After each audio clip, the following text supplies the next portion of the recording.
آپ کو اچھا لگ رہا ہے کہ مودی کو آپ نیتا بنانا چاہتے ہیں؟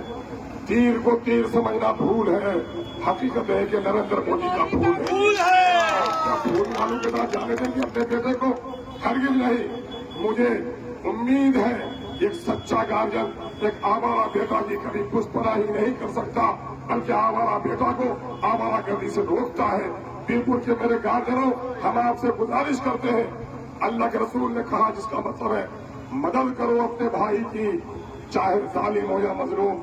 یا رسول اللہ، مظلوم کا تو آنسو پوچھو ظالم کا، کہا کہ ظالم کا بازو مروڑ دو تاکہ تم سے باز آ جائے، کل جہنم سے بچ جائے۔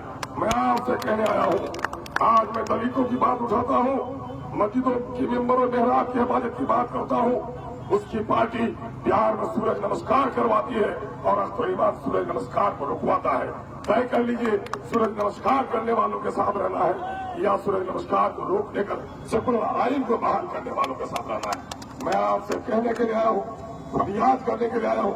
مجھے کہا یہاں کے نوجوانوں نے کہ ہمارا تو چوتھے ساتھ انچاک ڈوڑ لاگو، بدترین ہے انسان وہ جس کی شرارت کی وجہ سے لوگ اس کی عزت کریں۔ الحمدللہ اختر الایمان نے جو حیثیت بنائی ہے، لوگ اختر الایمان سے محبت کرتا ہے، ڈرتا نہیں ہے۔ اللہ نے جو لوگ عزت کرتے ہیں، جو لوگوں سے لوگ ڈرتے ہیں وہ بدترین مخلوق ہے۔ میں کبھی بدترین مخلوق نہیں بننا چاہتا۔ میں آپ سے عرض کرنے کے لیے آیا ہوں کہ مودی کا نام لب پر آتا ہے تو نریندر مودی کی تصویر سامنے میں آتی ہے۔ آج اسی سرزمین کے بیٹے کے چہرے پر مودی نظر آتا ہے۔ آپ کیا مودی کا ساتھ دیں گے؟ نہیں۔ آپ کی مسجد کو جس نے توڑ ڈالی، کیا ان کا ساتھ دیں گے؟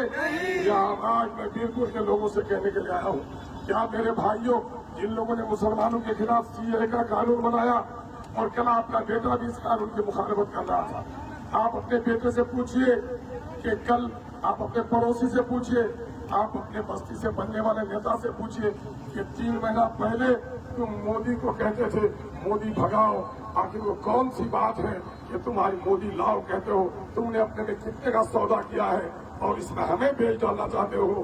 تم سوداگر ہو سکتے ہو، پیرپور کی جنتا اپنے زمین کا سودا کبھی نہیں کر سکتی۔ ہم آپ سے کہنے کے لیے آئے ہیں کہ آپ بتا دیجئے، ان کو پوچھئے کہ کیا گودھرا میں باپ کے سامنے اس کی بیٹی کی عزت لوٹی کی نہیں؟ بھائی کے سامنے میں اس کی بہن کی آبرو لوٹی کی نہیں؟ بچوں کے سامنے میں بلقیس کے ساتھ لوگوں نے زنا کیا کہ نہیں؟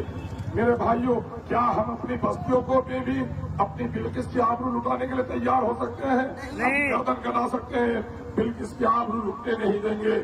مجاہد کو کہیے کہ کیا تم اپنے گھروں میں بلقیس بنانا چاہتے ہو؟ تم اپنے گھروں میں گودھرا کے حالات بنانا چاہتے ہو؟ اگر گودھرا کے حالات بنانا نہیں چاہتے ہو تو پھر مودی کے ساتھ کیوں کھڑے ہو؟ ان سے سوال آپ کو کرنا چاہیے۔ میرے بھائیوں، یاد رکھیں، جو شریعت کا دشمن ہے وہ ہمارا دشمن ہے، جو بابری مسجد کا دشمن ہے وہ ہمارا دشمن ہے، جو دیش کے آئین کا دشمن ہے ہمارا دشمن ہے۔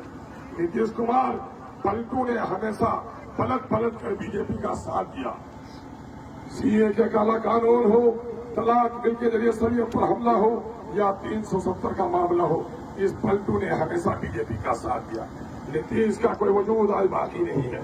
آپ کے اس بیٹے کو صرف اختر الایمان کے نام پر بھیک مانگتا ہے اور کہتا ہے آپ ہم کو نہیں ٹکٹ دیجیے گا تو اختر الایمان جیت جائے گا۔ ٹکٹ کے لیے بھی اختر الایمان کا اللہ دینا اس کی مجبوری ہے۔ اختر الایمان کا قد اللہ کا شکر ہے آپ کی دعاؤں سے اس وقت اتنا اونچا ہوا ہے کہ نتیش کمار جی نے خود کہا کہ راجد میں یا جدیو میں آ جائیے، منتری بنیے۔ اختر الایمان نے کہا میں منتری بن کر اپنے گھر میں پیسہ والا بننے کے لیے نہیں، میں تو اپنی قوم کی جماعت بنانے کے لیے آیا ہوں۔ الحمدللہ جماعت بنا، اللہ کا شکر ادا کرتا ہوں۔ 6 سال میں جو لوگ MLA بن کر اتنے دولت مند ہو گئے، اللہ کا شکر ہے۔ 25 سال سے سیاست میں ہوں، اللہ کا شکر ہے دولت مند نہیں بنا ہوں، جس کا مجھے افسوس نہیں بلکہ فخر ہے کہ اللہ تو نے مجھے باطل دولت سے بچا کے رکھا ہے، ایک تیری بڑی نعمت ہے۔